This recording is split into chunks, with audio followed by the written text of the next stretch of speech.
Oui, pas de cuisine, pas de bonne cuisine sans bons produits. Et INRAE a beaucoup travaillé justement à accompagner cette reconversion, transition vers la qualité après un moment après-guerre où on était plutôt intéressé par la quantité. S'il y a bien des choses qui évoluent dans la façon de cuisiner, dans la façon de se nourrir, c'est effectivement la base, les produits.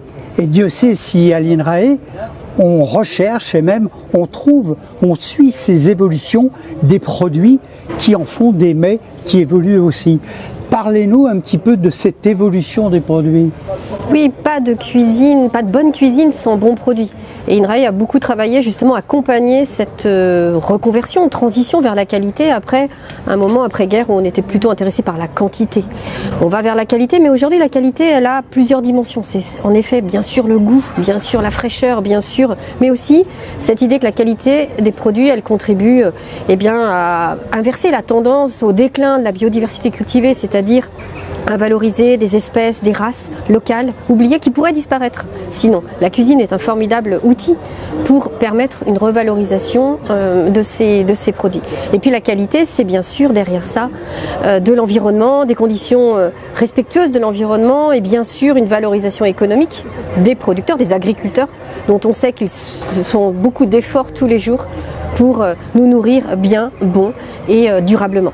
On en parlait tout à l'heure avec Guillaume Gomez. Il y a quand même une évolution avec ces modifications, changements climatiques. On voit maintenant que certains vont planter de la lavande dans le grand ouest de la France, même des vignes chez nos amis anglo-saxons. C'est quelque chose que vous suivez avec attention, cette modification climatique. Évidemment, le changement climatique, il perturbe en partie l'agriculture de plein fouet. Donc c'est non seulement des hausses de température, mais surtout plus de variabilité, plus d'inondations ici, plus de sécheresse là-bas.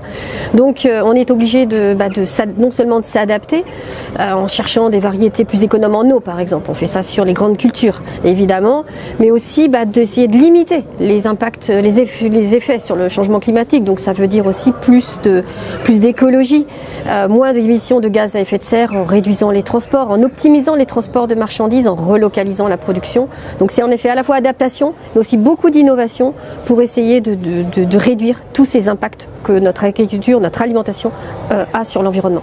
À terme, cela va-t-il modifier, bien sûr, non seulement la façon dont on se nourrit, mais également la façon dont on cuisine certains plats, certains mets. Je voyais tout à l'heure avec les jeunes qui étaient en oral pour ce grand concours, une démarche qui est totalement nouvelle, qui est une démarche beaucoup plus responsable et au bon sens du terme. C'est pas une écologie punitive, c'est une nouvelle façon de penser en fonction justement de l'évolution de notre société.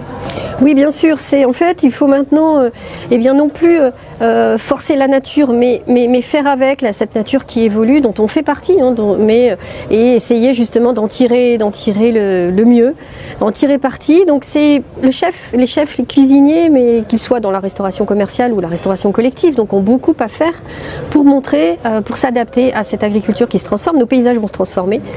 C'est à nous aussi d'éduquer, de transmettre, de montrer que on peut consommer justement durablement en prenant tout en compte cette évolution de nos paysages. Si à une certaine époque c'était les chefs qui poussaient les jeunes, on a l'impression maintenant que ce sont les jeunes qui tirent les anciens pour leur faire prendre conscience de cette nouvelle approche, on allait dire de la cuisine, mais aussi gastronomique. Et de l'écologie. Les jeunes aussi sont sensibles. Ils ont grandi dans... Mais la belle et vraie écologie. Mais la belle vraie écologie, sûrement pas cette écologie punitive, mais bien une écologie sanction. Cette écologie bien-être, vivre ensemble, mais un meilleur environnement naturel pour nous tous. Donc ces jeunes, ils poussent à ça.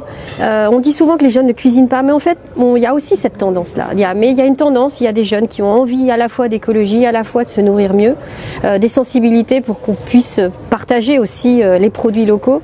Donc Les chefs peuvent devenir en effet des partenaires aussi, et à l'inverse, les jeunes justement pousser en tout cas cette émulation entre jeunes et chefs.